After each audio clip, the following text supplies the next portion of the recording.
Shalom, shalom. Family, welcome once again to the Wisdom Corner. My name is Uzi Alewi, Chief Uzi Alewi. I'm one of the teachers at Congregation Beit Da'akak Mobina, the House of Knowledge, Wisdom, and Understanding. And we're here once again on a Wednesday evening, bringing you the second episode of the Wisdom Corner with Nasik, Zurishaddai ben Yehudah.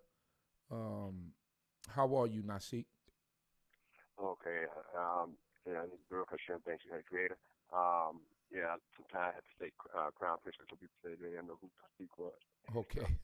And explain Hallelujah. the difference between them. Yes. Crown Prince Zurishaddai ben Yehudah, to let everyone know exactly who you're speaking to. Today we're going to be going over a very interesting portion, which is going to be it's like a, I got what's in Beshalach.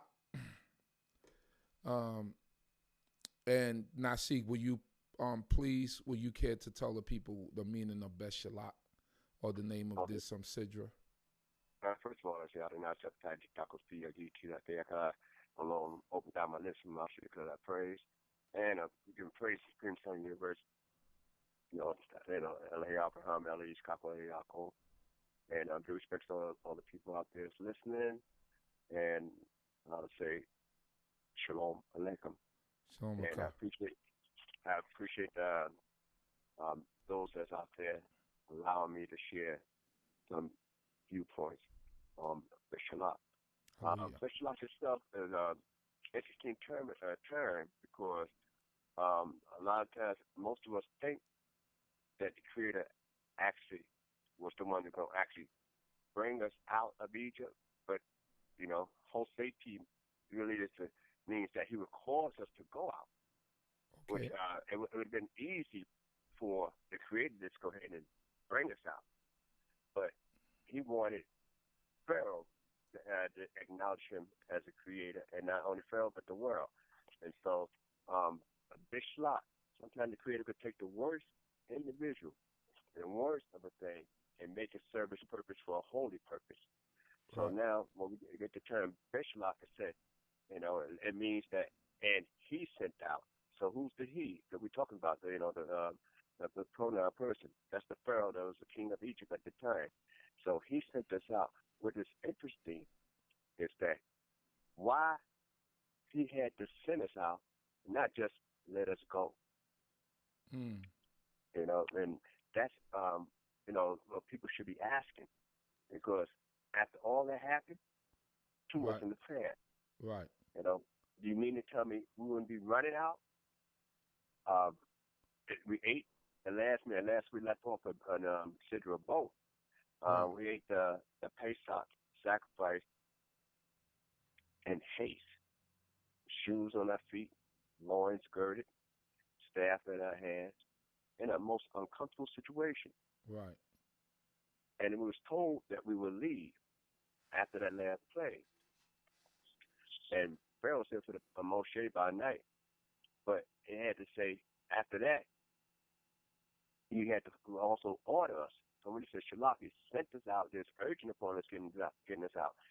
For people that want to leave a hardship behind, we didn't seem like we were that enthused to leave because we ate in haste, but we had time to get the gold, the silver, and the raiment. Mm-hmm. And the work has ceased from the time that Moshe started hitting the plagues up. The work has ceased. Right. So we had a while where we wasn't in the fields. We're standing in our neighborhood. First few plagues hit us, but 7 didn't touch us. And yet we have all this leisure time, and things started to get good. It seemed like a breakthrough. So now we're in the best of the land of Egypt. Right. And we got the best going for us at that time. Right. And yet we only wanted to be free from the burdens, from the cry, if you remember in the early parts of Shemot, that to be free of the burdens that was upon us, and the work and task that was upon us.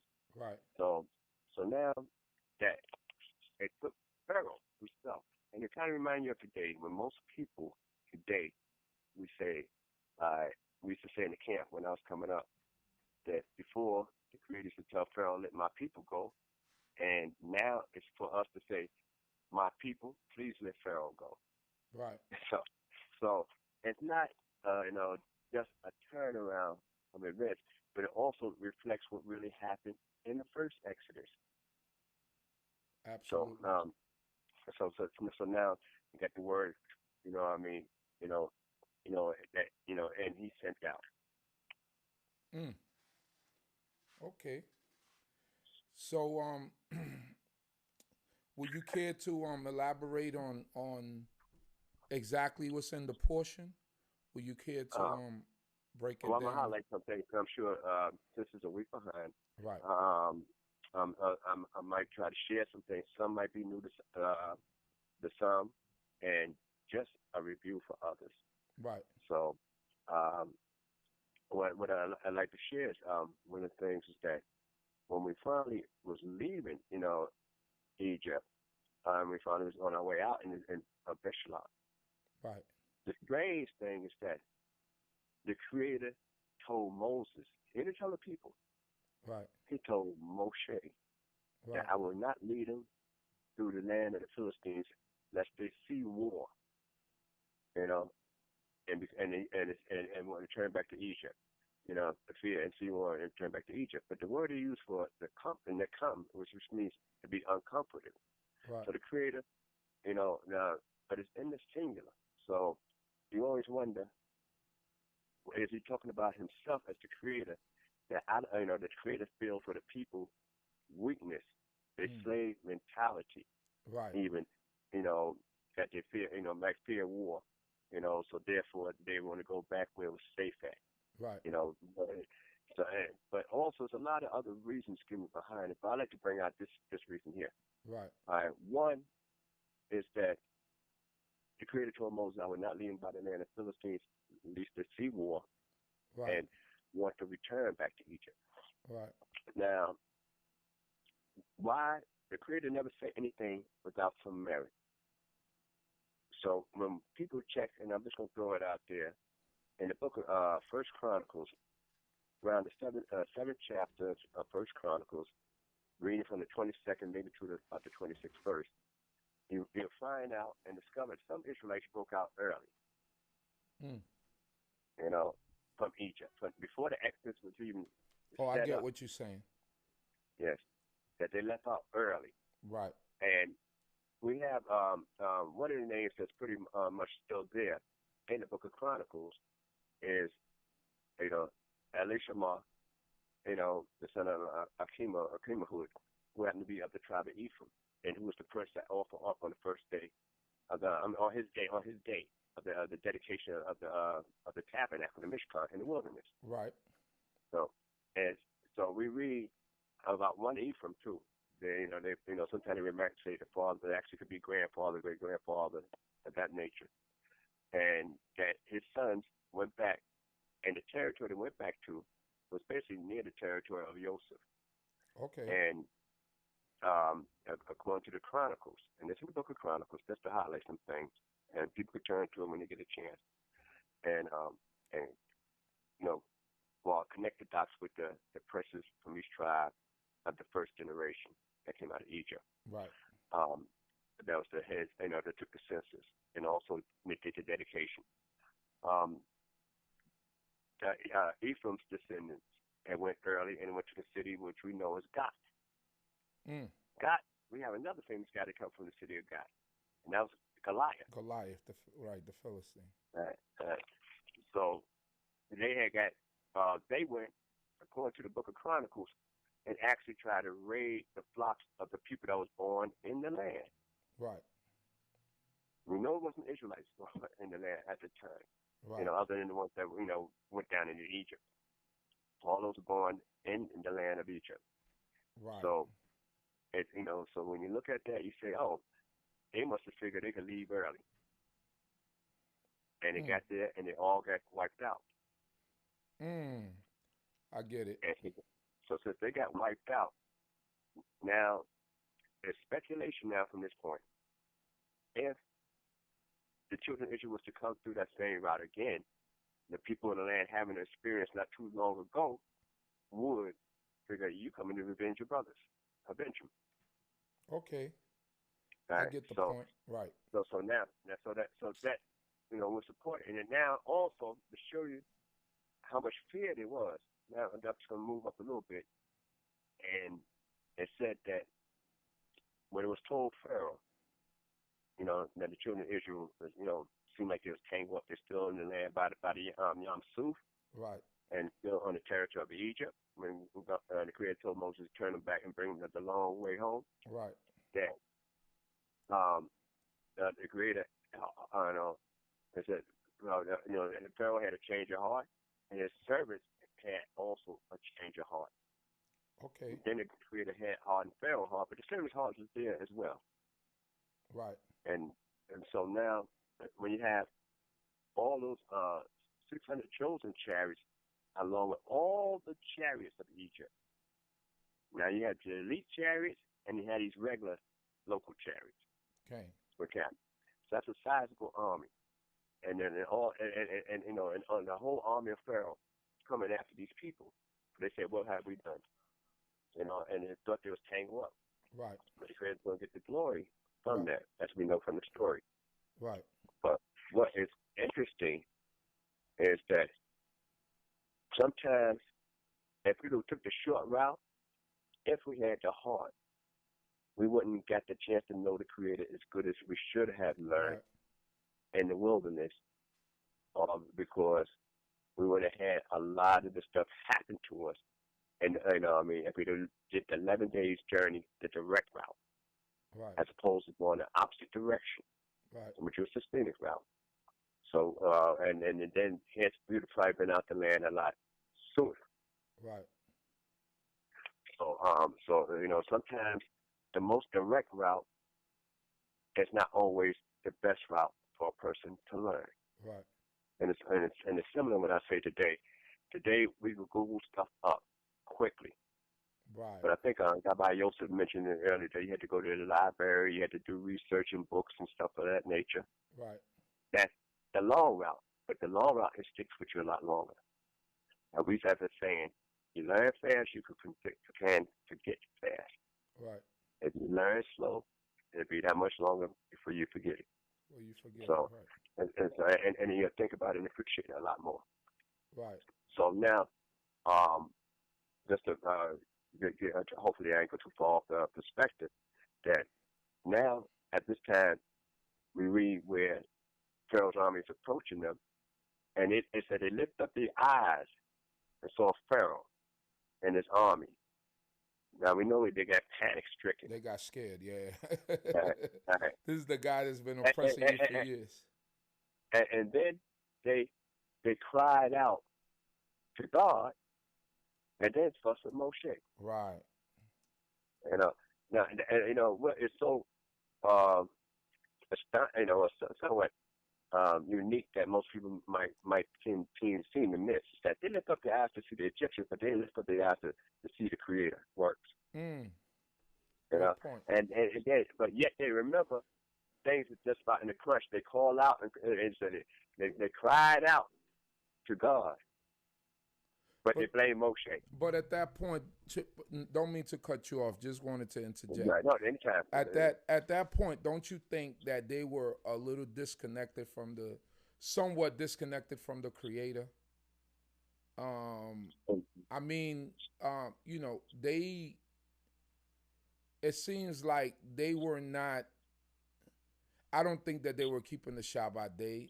I feel like they already adopted Egyptian customs at this point, just like in this captivity we have that kind of thing. So I don't think that the Creator would have been the first thing on their mind, although they were delivered by the Creator, although they seen everything that was coming on to the Egyptians. Okay. But I would think that they'll be a little bit disconnected, wouldn't you? Well, they wasn't as close to the Creator as they should have been for the miracles and wonders and the signs that was done in their midst. Right. But now when we look at, I'm gonna get back to that point, but you know what I mean. But I will try to follow this particular route. Right.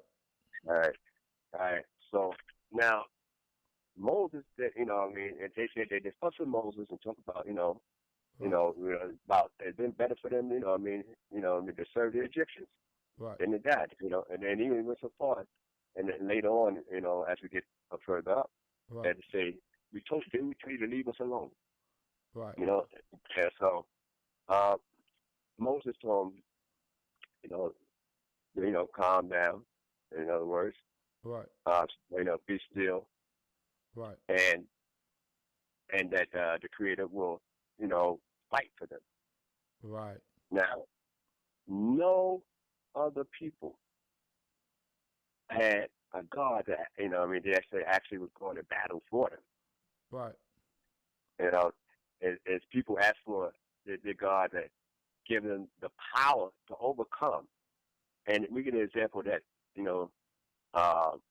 later, even with the story of Bilam, that Balak didn't want Bilam to destroy the people. He wanted them to weaken the people so he could get the glory by destroying them himself. Right. Yeah. So now, after that, then Moses was one. Though he told the people to stand still and said the Creator would do something for them and fight for them, and that they would see the Egyptians no more, that they see today. And he cries out. Right. So sometimes we gotta be, wonder and say, well, look, I got to live by the same standards that I look for other people to live by. Right. All right. But he cries out, and the Creator tells him, why do you cry? You silenced the people already. Right. You gave them the trying to talk already. Right. Now you crying. Why do you cry?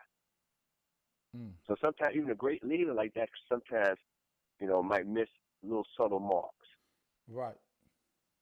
And so, the Creator told him, lift up his, tell the people, lift up the staff in your hand, tell the people move forward. Tell the people move forward, go forward. Right, go forward. All right. But one of the miracles, like I said, when the pillars of the cloud and the fire, appeared, one cloud appeared like fire on one side and cloud, and a dark cloud on the other side, right. Which kept the Egyptians and the Israelites, separate for all night. Now they walk across the Yam Suf. Now a lot of people say that some people most books translate the Red Sea. Red Sea is a long ways from the area where they was at. Okay. Basically about 120 miles. Right. All right. So it was a good distance from where they was at. Right. But so the translation is really the Yam Suf, the Sea of Reeds, papyrus, which grows along, a stream of a rushing stream or brook or riverbed. Okay. All right. So now, when he said he caused the east wind to blow all night, then he went across. We know the story. And it's a wonder and show you how hard a people is, because if I see somebody going in between two waters, standing up tall, just standing there, right, and then going out on dry land, and I got to really, really have a pride, arrogance to say, hey, they peons. I could come behind them. If the water stand up for them, definitely stand up for me. Right. But then after Moshe got it said in the morning, so they stood up for a good while. In the morning, told him, look, stretch out your arm, your staff, and the waters came back to its natural force. Right. And crushed and drowned the Egyptians. But before that, it said the Egyptians' chariots wheels broke off, and they seen, whatever vision they seen, which is horrifying for them. Right. When people go into the Psalms, around Psalm 77, around about maybe 18 verse, going down maybe about 20-some verses, or 26, something like that, you'll see how the psalmist put what kind of terror they might have seen just before the death. So that's interesting for those that's reading about the crossing across the Yam Suf, how the panic-stricken Egyptians felt when they seen some kind of revelation of the Creator there. Right. And mind you now, they see a more of a revelation of the Creator than the Israelites at this point. Mm. And that's the last, the last thing they see. Right. And the Creator, the normal, what's unusual now when the sea came back across, that the bodies with the armor washed upon the shore. Mm. Where the Israelites were. And normally armor don't float, especially if you got it on, you be sinking down there. Yeah, you sink. Right. Right. But it's all the bodies washed upon the shore. You got a bunch of midrashes about that, but I don't want to go into that. But that's one of the things that's unique. Right. That the Creator then, bringing them back to the shore, gave a testimony that these guys are dead and will not return to chase you. So now, next thing you know, they complain about bitter water. They complain about having no water. Right. And they put it on Moshe about the water. Yet you walk through a sea of water. Right. And you complain. We know also they got the thing about the. Before we get that, so I missed the point. I tell you, I was going to get back to this point. Right. After they crossed and the bodies washed upon the shore, and Moshe stood on the other side, with them. It said the people feared God, believed God, and believed in His servant Moshe. Right. Now, what the reason I wanted to bring that point out because in the first encounter Moshe had when he did the signs, it didn't say the people believed that God would save them, Right. and it said they believed that Moshe would be the great deliverer. Mm-hmm. They said at the first encounter when we go back in Exodus, and early part, let me see, 4, I think, 4th chapter. Let me just do it right, get that right quick. Exodus 4. Yeah, near the end, I think maybe 30. Let me see. Oh yeah, 31st, 4 and 31. And the people believed, and when they heard that Yehovah had remembered the children of Israel, and that He had seen their affliction, then they bowed their heads and worshiped. That was it. All right, they bowed their head and worshiped God. Then they take a believe that God will rescue them. Okay. That's the subtlety. They believe God remembered them. Right. And know about their affliction, know about their condition. But the rescue mission, they didn't believe in what they said several times. Moses said, let me tell you, leave us alone. I couldn't hear Moses because of shortness of spirit. Right. Because I grew up. Yeah. So now, at this particular crossing, it's the first time, even after the death of the firstborn, they didn't say they believe in the Creator like that. Right. But at this juncture in time, they feared God, not only feared Him, and d.c.b, they feared Him before. Right. And they believed in the Lord and in His servant, Moshe. Saying, okay, you got some connection going on. All right, so the believing in the servant of God is fortifying to say, look here, I know I'm not worthy enough for God to deal with me directly. Right. All right. Absolutely. So, but now your certification, it had just escalated. Okay. All right. So now, keep the area of belief in the mind as I move on. Right. Because the word as a whole, think about the Exodus is about belief and faith. Right. So now, when we go further, we get the time and man to come in, and in the picture, the second month. So we got a date when manna actually, we started to eat the manna. Right. And we got a law. But I'm still stuck in the head too far. But after the seed, it was a song. Right. And that's important because I don't know why they call it last Shabbat. They call it Shabbat Shira, which is the Shabbat, the Shabbat of songs, Right. all right, and the singing. So now, this is the first time in any history of the Tanakh you read about anybody singing a song Right. concerning the Creator. Right. Now, we know about people praising, about people, with different prayers and petition and sacrificing. Right. When we read about in Genesis, when the guy was the first to, deal with the harp and and the instruments, and all kind of instruments, wind instruments. We read about that, from the descendant of Cain, son of one of the sons of Lamech. But we talk about Jubal, who actually was, dealing with all kind of organs and instruments. Right. But you never ever read where anybody will actually say, "I'm gonna sing unto the Lord." Then Israel sung this song. Then Moshe sung this song. Then Moshe sung this song. That's why sometimes it's called the Shir HaMoshe or the Shir Hayam. Right. The song at the sea.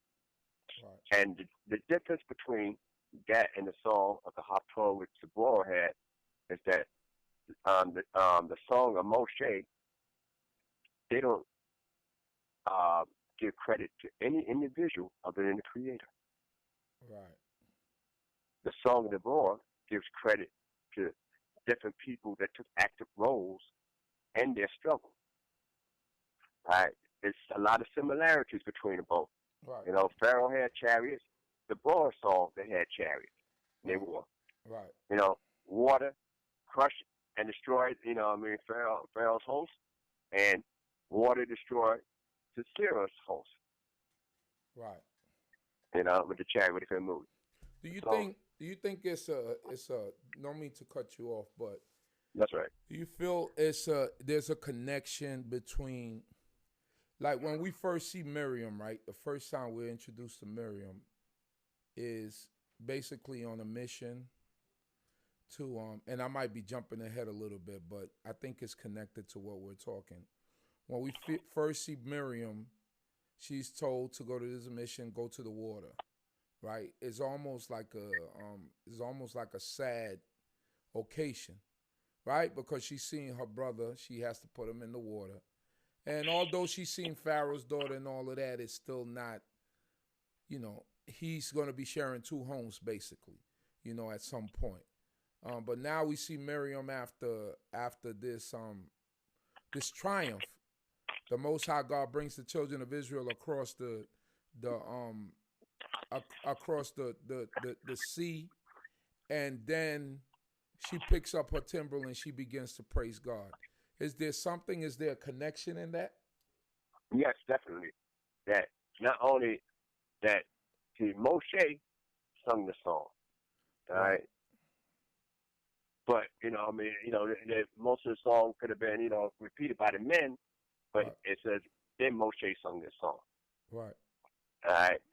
Where Miriam got people involved with her song.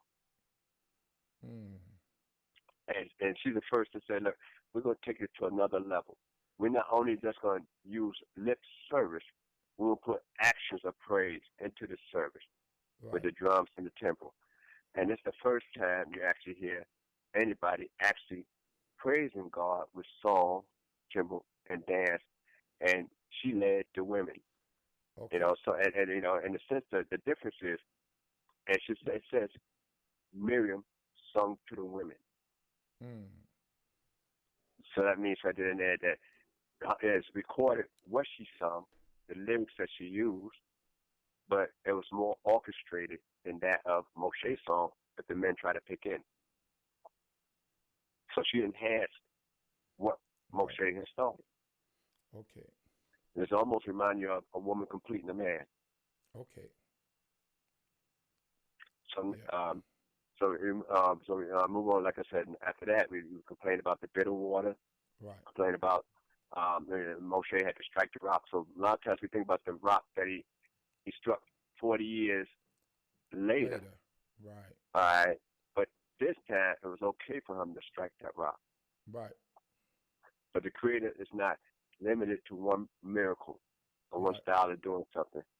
So 40 years later, it caused him a problem. Whereas, and also he struck it with anger. 40 years later, and also demean the people as well in that area. So now, another being this kind of short sidra rather. I like to just jump, into the latter portion with Amalek, and then I'm gonna focus on that part, which is the last portion. When Amalek, attacked, he said, now, no nation, that's the first of the nations that attacked us after we left out of Egypt. And what is different is that the Creator, didn't have us fight Pharaoh and his army. But he told us to fight Amalek because of what they did. And you said, well, if the people was afraid, if they saw war, and it showed they seen the Egyptians coming, that why would you, why think the people are fighting now? Right. I mean, because they seen the Egyptians and they was afraid. And they were afraid, right. Correct. And you told Moses already that, if they saw a war, they want to go back. And if they took the short route, they would have made it quicker to go back. Quick in, quick out. But don't you think that's sort of like, and don't mean to cut you off, but don't you think that I'm supposed to do it into something like this? Yeah, don't you think that's more like Egypt were their oppressors, right? The Egyptians were their oppressors, right? They've been getting oppressed for all these years.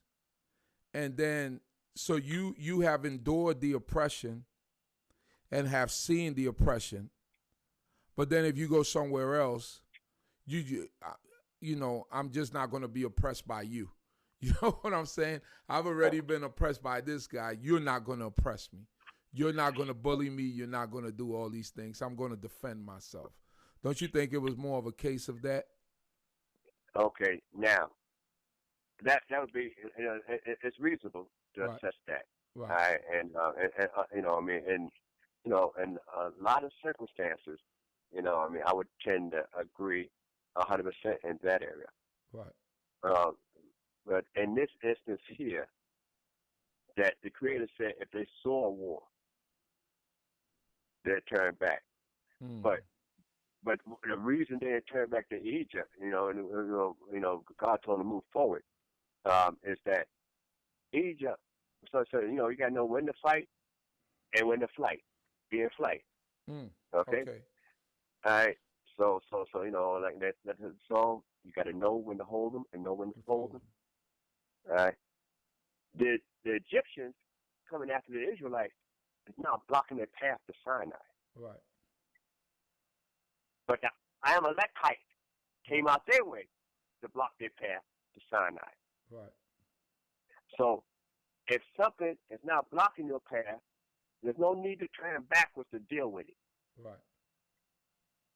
If something is obstructing your goal, then you must deal with it. Right. So therefore, Amalek was obstructing the goal because they haven't yet reached Mount Sinai. Right. And so the Creator said, you need to get this obstacle out the way. Right. How urgent you want to get to me. Because now, for the first time, they feared the Lord, believed the Lord, and believed in Moses, his servant. Right. Which they didn't do before. They didn't before, right. So, and then Moshe told Joshua, the first time we hear his name, is to choose men to go out and fight. A man with no experience that we know of dealing with warfare. Right. Yeah. And one of the interesting things, which pretty much how this sidra ends, which, like I said, it's a short sidra, is actually only 116 verses to the sidra.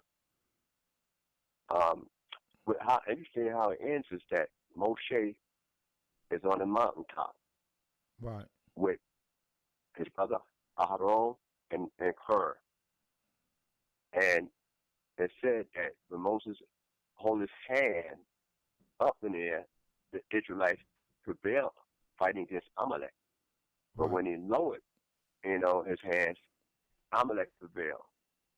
And it said Moses was getting tired, his hands were getting heavy. Right. So then Aharon and her recognized that as well. Right. We don't know what Moshe might have been saying, what kind of prayers he was saying.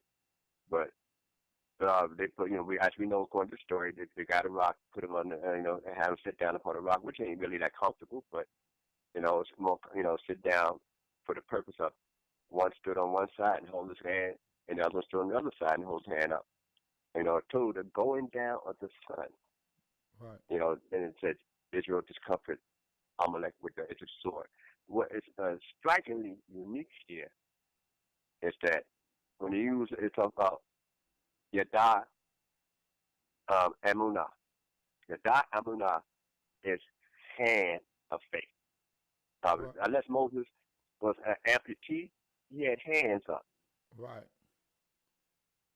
But it's in the singular, a hand of faith. Where's that? What is that? What chapter and verse is that? The end of the Sidra. The end, right. Right. And at the very end of the Sidra, that's why I said short Sidra. Yeah. And so now when we look at that and you say, well, hand of faith, what do we mean by that? And how we get to that? I mean, hands up in the air. Israel prevailed, and when he let his hand down, Amalek prevailed. Yeah. Wehaya ka'asher yarim Moshe yado wegavar Yisrael weka'asher yani'ak yado wegavar Amalek. Yeah. Let me get to the point. Maybe I can do it slow. A little bit slow. Let me get to the last portion of this picture. Okay. Of Shimon. Okay.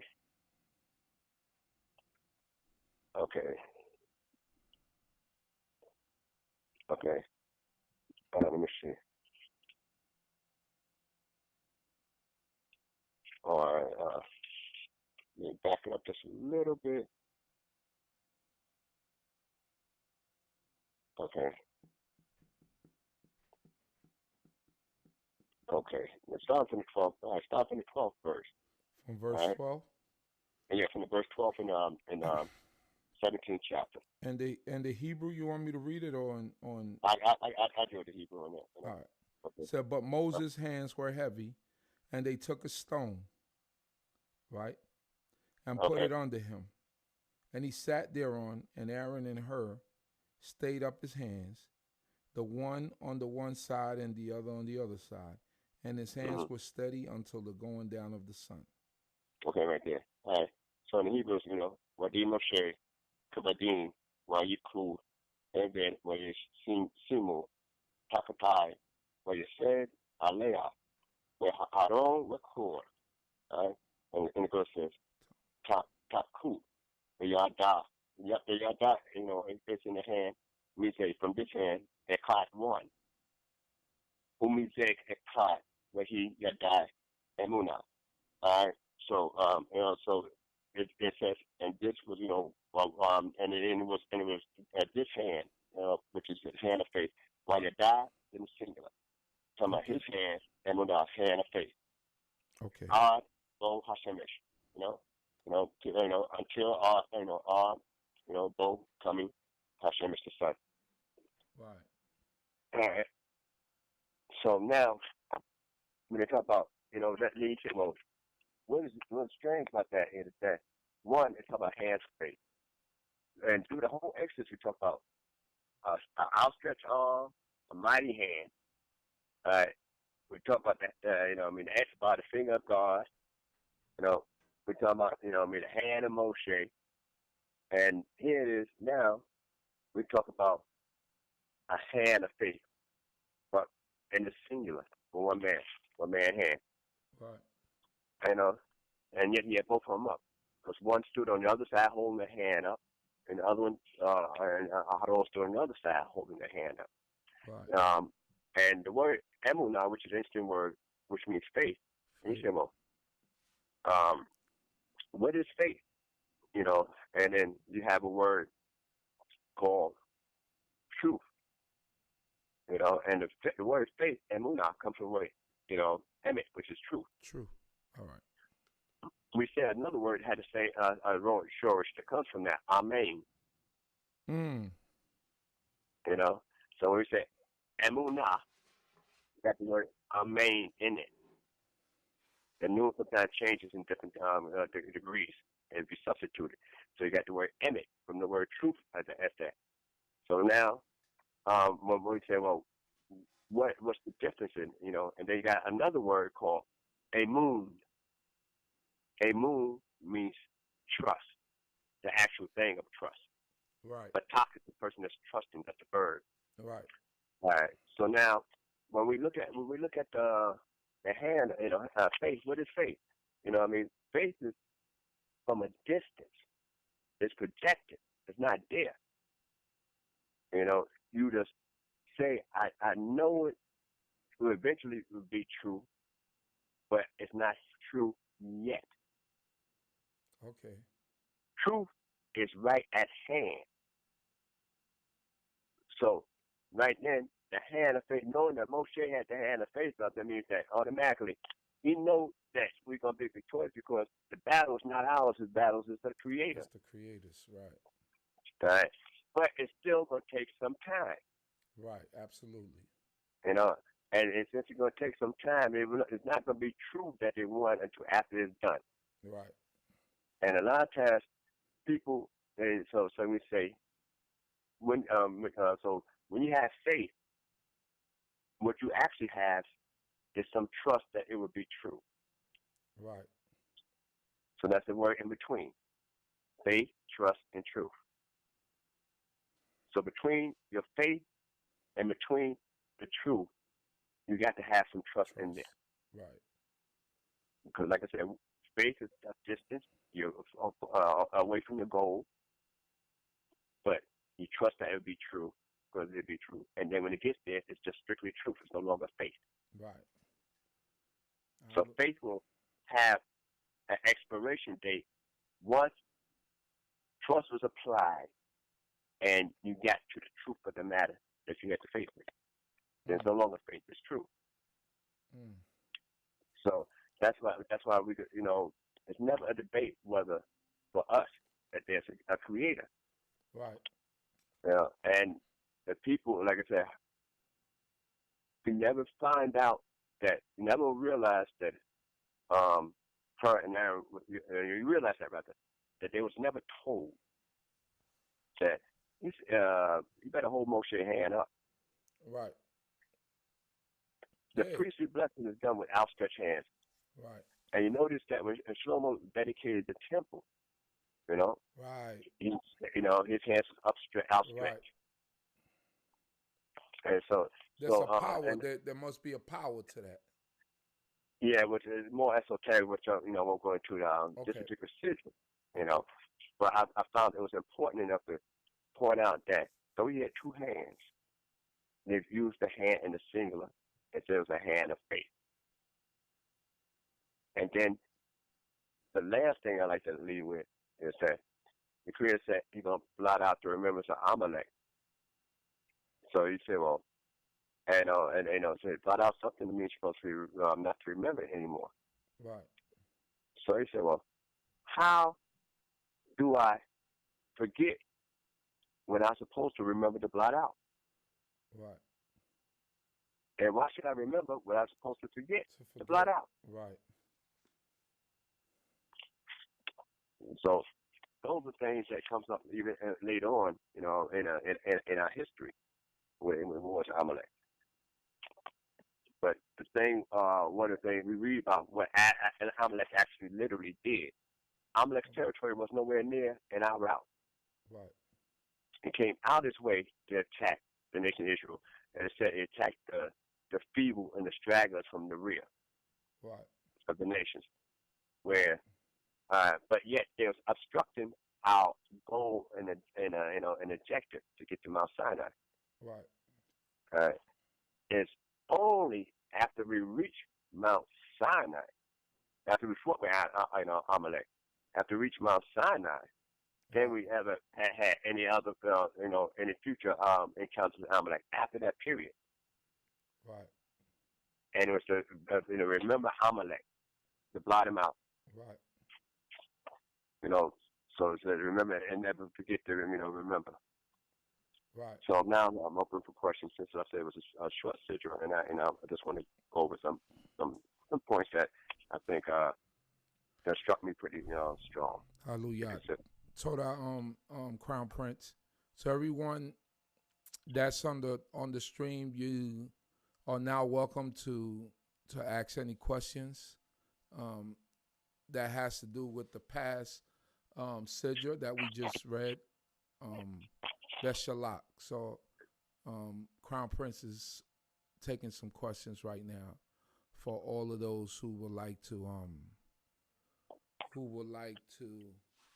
ask questions at this moment. I thought that the sigil was very interesting in the fact. I know you didn't touch on it. I don't think you touched on it at all. But when we begin to talk about, the hard-headedness of the children of Israel, the hard-headedness of, when the Most High God told them go out there for 6 days, and some people still went out there for the seventh day, and then I want you to explain to the people, if you can. Some people misconstrue the Most High God telling them, I believe in chapters. I'm familiar with that. Sorry, I was just trying to, not be so redundant for people that might have heard the sigil earlier in the week. No, but I'm waiting. I'm actually waiting for people to ask their questions because it's on a little delay. So they're gonna be like 2 minutes behind. So I'm just asking this so we don't have empty space. So all right. Yeah. Let me address that. Okay. All right. One with the manna. All right. Because they're fussing about manna. They don't talk about quail and stuff, but they're fussing about manna. Right. And we know when manna started. I briefly touched on when manna started, 30 days pretty much after the Exodus. Right. And we have the exact date pretty much in the Joshua when manna stopped. Right. So which answers a lot of other questions about when you count the time between Pesach and Shavuot. Right. But the focus on about the manna. One, that it says some of the people. The first time we was told as a people to give some kind of sanctity to the Shabbat. Right. In the sense that, and not that we didn't know about Shabbat, but we wasn't sure about the sanctity of what it entails, because that wasn't given to us directly, at that particular time. At that time, right. But one of the things was that no one's supposed to go out and work and gather manna on that day. So gathering is a work. It's a work. Harvesting. Right. So we know that's one prohibition that exists even back then when we just crossed over from the Yam Suf, on the other side. Not yet in the land. Right. Second of all, it teaches you another lesson. It's the man's job to go out and do the field work. Not the female. Right. So it was every man was supposed to go out and gather for his household, not man and woman. Right. So and some people say, well, what about if the woman live alone?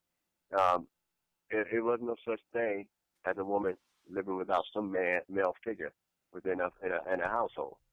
If she's a widow, she's still with the family, part of the family of a husband, that she became a widow too. So the man put together for everybody in the household. And it said those that gather more had no overage, Right. and those that gathered less. So that means that even in the gathering, not just going out on Shabbat, some people didn't follow the command on their amount. Right. Said some gathered more, and some gathered less. Some gather less. But the Creator leveled it off. Right. And then when someone went out the next day to look to see was there, the Creator sometimes saved people from themselves. Right. But my So, point, I think my point was more so people misconstrue that part where it speaks about. Let me see if I can open it up before. Where it talks about don't leave out of your homes, and some Israelites have.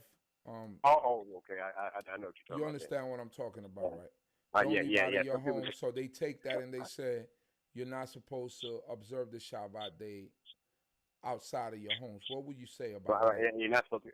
Yeah. It was part of the appointed season, and Right. a Mikra Kodesh, Right. a holy calling. If I'm calling you, and that's an idiomatic way of saying complication in Hebrew, Right. Mikra Kodesh. That's the idiomatic way, which means an expression, a jargon way of saying, it's just like we say, that guy knew that woman. Right. Instead of saying he had sex with the woman or intercourse with a woman, he said, you know that woman. The scriptures use that terminology. All right. So so on the Shabbat day, holy convocation, that means you got to leave and gather somewhere, Right. on the Shabbat day. So when people say about not going out, it was to go out to do work. You wasn't a prisoner to your house, because you could bring a sacrifice any and every day. Okay. Because the only one functions is the Kohen in that area, and he had to bring a sacrifice up every day. Only one could burn fire and roast anything. That's the Kohanim and the Beit Mikdash. All right, but this is before we even had the tabernacle. That irregardless of the tabernacle is not functioning, and the reason they didn't need the specification was not to leave their tents to go out for that, and they give a specific reason. Not that you couldn't go out your tent on the Shabbat day, but you couldn't go out for that particular reason. They gather. Right. Thank you. Thank you for clarifying that, because that's some people are still on that. So Crown Prince, thank you once again for.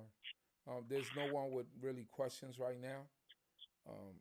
Thank you once again for the understanding and the wisdom that you brought forth, and I hope and pray that the Most High God continues to bless you. Thanks for that. It's my privilege and honor to be able to share. And Yithro, like I said, comes this week. I will, be ready for Yithro next week, which is a very interesting thing, because a lot of things going on. But this is, like I said, Beshalach was basically a short sidra and pretty much to the point. Hallelujah. But as things expand a little bit in the other sidros, a lot of other areas of concern surfaces. Hallelujah. So, it's been my pleasure and the privilege. And any mistakes are just strictly my own.